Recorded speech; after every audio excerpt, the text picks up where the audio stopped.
Keir Starmer's a wanker. We're outside 10 Downing Street. And why are we here? We're here because on the 13th of September, a perfect positioning, our massive screen, 46 metres, is going to be there. There's going to be another 46 metre screen here. Our crowds are going to go from Trafalgar Square to Parliament Square. It's going to be the largest gathering of British patriots this country has ever seen coming together. Usually the people who are protesting along here are waving Palestinian flags, burning things, BLM demonstrations, people that don't pay tax. It's going to be the first time taxpayers are actually demonstrating. Yeah? The good people, the betrayed British public are coming out. The silenced British public will be silent no more. You may have silenced us for 30 years, you may have scared us for all those years, but the cat's out of the bag and ain't getting back in. Right? We are unifying Britain like no one has ever seen. Get excited. I'm excited. I've got goosebumps even thinking about it. Look, I've got goosebumps going up. Not because it's cold, because I can feel it. I know what's coming. Right?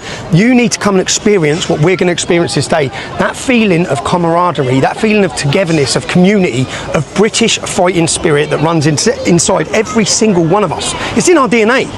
And they suppressed it for so long. They made us feel alone for so long. We're not alone. We're the majority. And we're going to show the world the roar of the British Lion on the 13th of September. And he, I guarantee you, is going to be sitting there like a squivelling little weirdo, probably looking at Ukrainian rent boys, shitting himself. All right? The establishment are going to be worried. Because you know what they've done? When they weaponised the judiciary and they weaponised the media and the courts and they locked up Lucy Connolly and they locked up Peter Lynch and they locked me up and they tried to scare you. It was all about you. It wasn't about us. They targeted us to target you.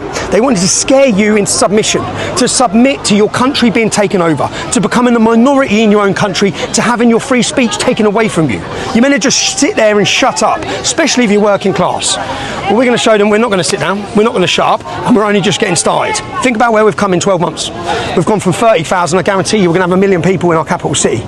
Imagine where we go in another 12 months. Yeah? The country's awake, wide awake. We need you there. On September 13th, London is set to become the stage for what organizers are calling the largest free speech fightback the world has ever seen. The event, dubbed the Unite the Kingdom Festival, is being promoted as a global gathering of patriotic voices, bringing together some of the most influential right-wing speakers from across continent. The announcement came directly from Tommy Robinson, the controversial activist and former leader of the English Defence League, who released a new video standing outside 10 Downing Street. The choice of backdrop was not accidental. The iconic location, symbolizing the seat of political power in Britain, underscores the confrontational tone of Robinson's message and highlights the political tension that this event is likely to ignite.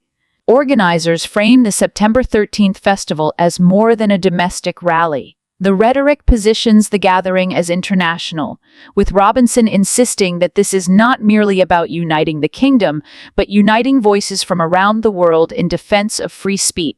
This framing echoes broader global trends, where populist figures increasingly align themselves with international allies to amplify their message and lend their movements a sense of historic importance. With Robinson at the helm, few expect the day to pass without controversy. His past rallies have routinely drawn large counter-demonstrations, with critics branding his activism as a cover for anti-immigrant and anti-Muslim sentiment. Already, whispers of protest activity around Downing Street and central London are circulating, raising questions about the scale of potential clashes between demonstrators and counter-demonstrators. London's Metropolitan Police are likely preparing for heightened security measures to manage crowds and prevent escalation. Robinson's decision to film outside Downing Street is a calculated one. It places his movement directly in opposition to Britain's political establishment, painting the Unite the Kingdom event as a grassroots pushback against elites and government institutions. The symbolic staging attempts to frame Robinson and his allies as defenders of ordinary people, a theme consistent with the populist playbook both in the UK and abroad. As the September date approaches, the festival promises to become a flashpoint in the ongoing debate about free speech, nationalism, and political extremism in the United Kingdom. For supporters, it will be seen as a historic rallying cry for sovereignty and unfiltered expression. For critics, it is a dangerous platform for normalizing extremist rhetoric under the banner of free speech. I'm going to get your whole perspective on what you think will go on today, but just getting back to that point, what stops Europe amassing under the NATO umbrella, driving into Ukraine up against the Russian borders and saying, right, come on, do your worst?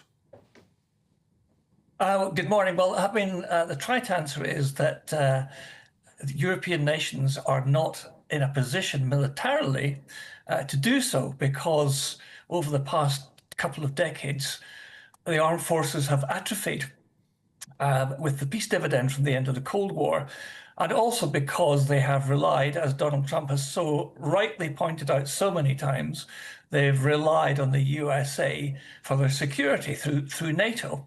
Now, it's clear that increasingly the USA, certainly under the Trump administration, is no longer what I would call a certain and reliable ally.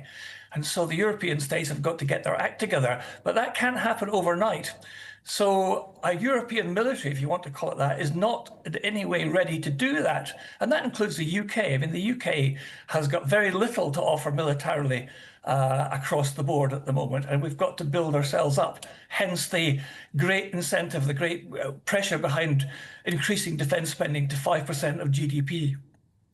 Also, that Ukraine is not part of NATO. That is obviously, I mean, that was in one of the talks. That was also one of the big discussions on the table, wasn't it? So I suppose that would stop it. Does that stop us going in? Well, I mean, first of all, more's the pity that Ukraine isn't part of NATO, because if it had been, Putin wouldn't have invaded. That's quite clear, because the one thing Putin cannot risk is a war against NATO, because he and Russia would lose. Everybody knows they would lose. And that's, again, because of the huge USA military presence. But there's actually nothing to prevent Zelensky and his government inviting NATO forces or European state forces to go into Ukraine. But the fear is, of course, that would provoke Putin into doing something even more stupid and daft. And so that's, I think, what's holding that back. Well, Colonel, what more stupid and daft can he actually do? Where are we at with this summit in Washington today? What happens next, and what way will Ukraine come out of it? Well, that's the question that everybody's asking. I think that what's happening today is that the European leaders have gone mob-handed with Zelensky in support to avoid Zelensky being bullied into something that he doesn't really agree with.